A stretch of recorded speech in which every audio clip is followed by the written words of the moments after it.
Buongiorno a tutti, buongiorno a voi amici. Parleremo di siciliano, di sicilianità, ma soprattutto parleremo di lingua siciliana, che ahimè molti parlano, però sono altrettanto molti quelli che non la conoscono a fondo.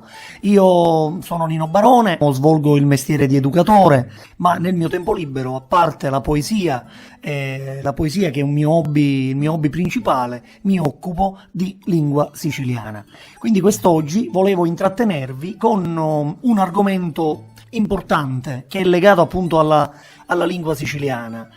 L'argomento importante è stato da tantissimi anni sempre, come dire, motivo di diatriba tra le varie scuole di pensiero che attorno alla lingua siciliana hanno spesso dibattuto, a volte con discussioni molto animate e molto accese.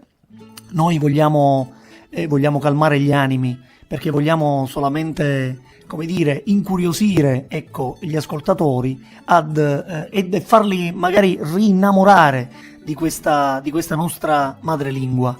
Quindi parto con la domanda che da sempre ci pongono e ci poniamo: ma questo siciliano cos'è? È una lingua o è un dialetto?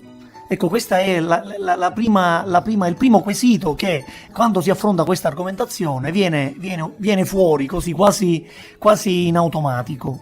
Dovremmo essenzialmente capire cos'è il dialetto e cos'è una lingua. Solitamente per dialetto si intende quel sistema linguistico che deriva dalla lingua ufficiale, però che è parlato in una zona molto più circoscritta, che può essere una regione. Quindi, se così è, il siciliano non è un dialetto.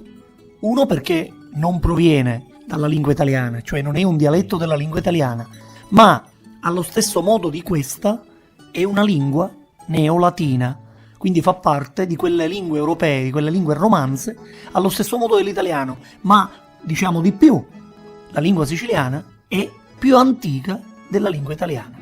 Ecco, questo è la prima fase, il primo stadio per cominciare a buttare le basi e parlare veramente di lingua siciliana. Quindi diamo per scontato che il siciliano non è un dialetto. Ma perché viene spesso chiamato dialetto?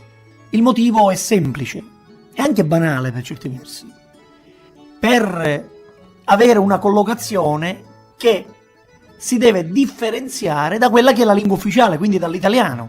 Essendo che la lingua ufficiale è l'italiano, tutto quello che non è l'italiano si è deciso di chiamare dialetto. Il siciliano, ahimè, non avendo l'ufficialità della lingua italiana, viene relegato a dialetto.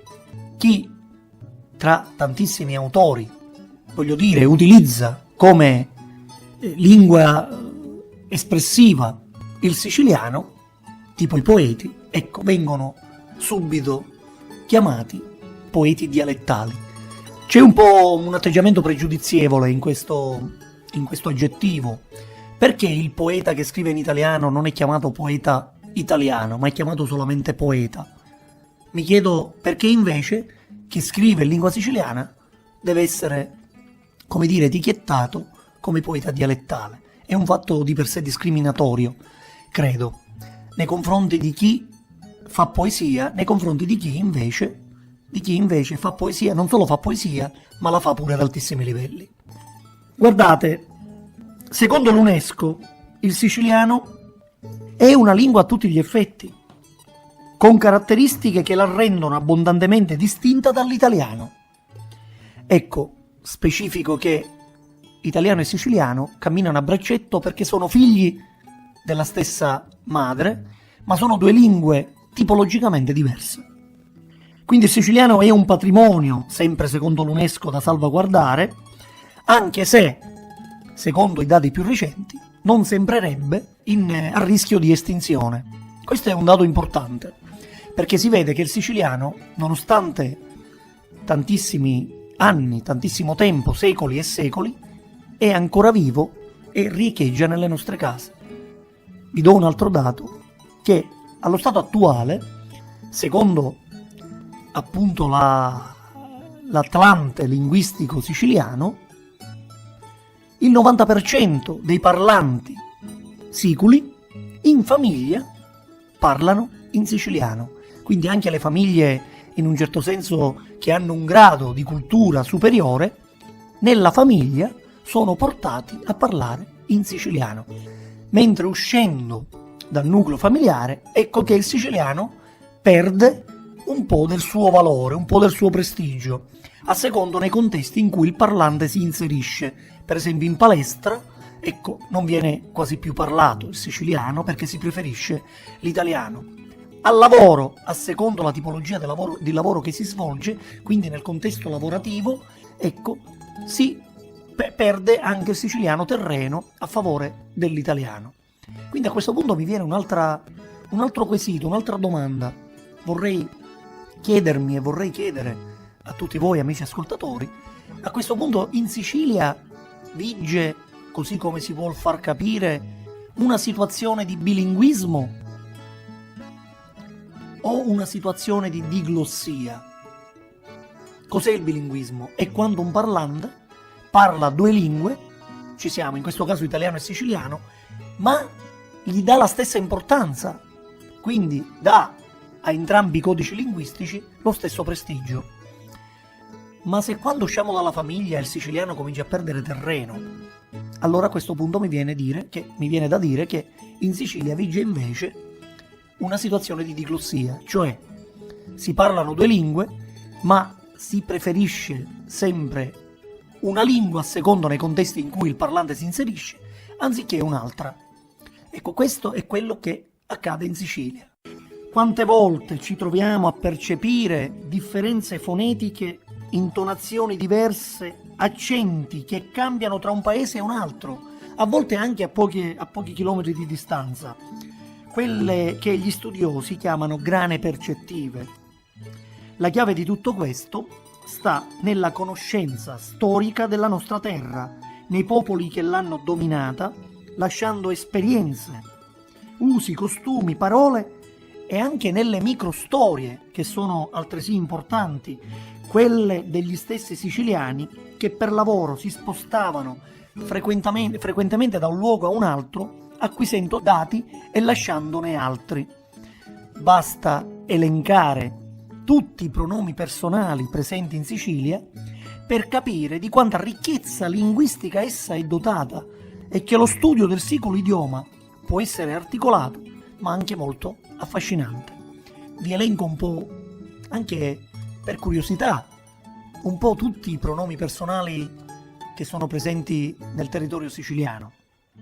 Io, molto presente per esempio nella provincia di Trapani e nella zona di Cefalù, ma anche in alcune parti di Messina. Ie, per esempio, è molto diffuso nell'Alcamese. Iu, nel palermitano. Iu, nell'area catanese. Eu è il pronome personale castellammarese. A Castellammare del Golfo preferiscono il pronome personale eu. Eo, con la O finale, per esempio a Marsala. Ia, nella zona centrale della Sicilia. Ieu, anche nella zona tra Agrigento e Caltanissetta. Ognuno di questi pronomi ha una storia alle spalle, ha una derivazione specifica. Mi piace sottolineare che ci sono state persone, in maniera particolare uno che mi piace oggi citare, che dal proprio pronome personale ha costituito, ha dato vita a solide realtà culturali, a un'associazione. Per esempio a Buseto Palizzolo c'è un'associazione molto attiva chiamata IO. Diciamo che l'animatore di questa associazione è Alberto Criscenti, che ne è pure responsabile culturale. Alberto Criscenti nel 1986 si è inventato un neologismo, ecco, lo ioismo. Che cosa è lo ioismo? È un movimento culturale in cui si inseriscono autori vari, poeti, artisti, pittori, scultori, musicisti, che provengono appunto da quelle aree cosiddette ioiste, appunto dove il pronome personale è io. Voglio lasciarvi con un modo di dire che è uno di quelli che io amo di più.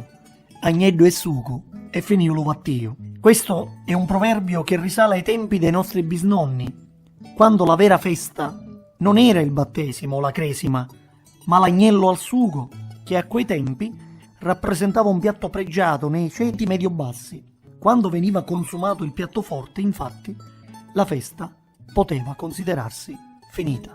Buona giornata a tutti.